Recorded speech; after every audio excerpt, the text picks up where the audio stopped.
the ones that are successful loved what they did so they could persevere when it got really tough. And the ones that didn't love it quit.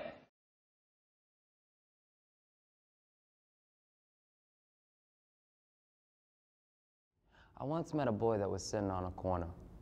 And from the look of it, he looked like he was troubled. See, with clean shoes, he looked like what the cat drugged in, the boy depicted a vision of struggle.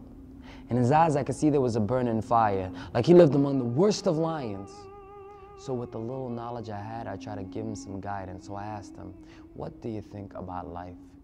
He said, "First of all, I don't condone violence. But I do choose to live my life as a goblin. For my troubles, I point fingers to solve them. It's not until I stand in front of a mirror that my solution becomes my problem." See, where I'm from, the weather gets colder, so I swag like I sag, like I'm carrying these boulders, because life is hard without a heart when you're constantly looking over your shoulder. Have you had to stay up nights looking outside of a window, and when the cops came, your problems stacked up like there was a box of Pringles? See, when you're struggling, life becomes simple, so I rep the sets and colors to separate the snakes from those who bewitch you.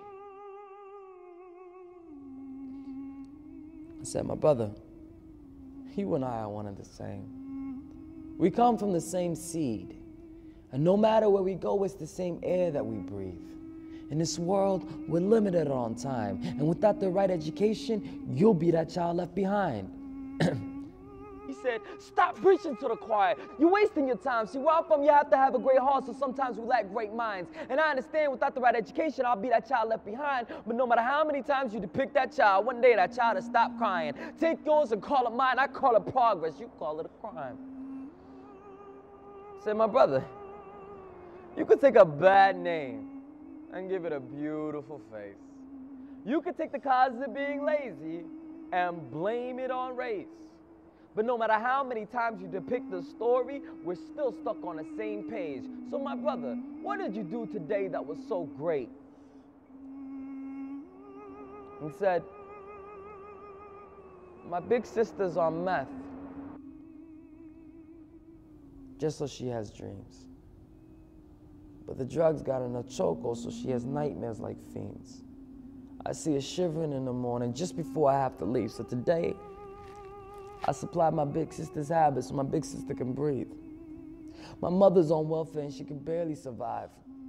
She sits and counts her budget at the Aldi's line.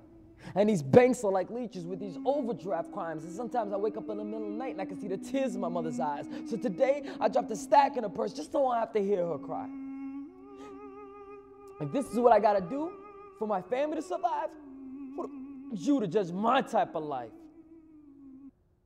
See, right then, I stopped preaching and I started to listen.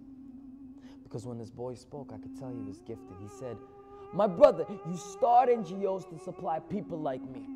But when you don't see progress, you pack up and leave. My brother, you seem like you have knowledge. How do you expect me to believe? If you're leaving tomorrow, I still need food to eat.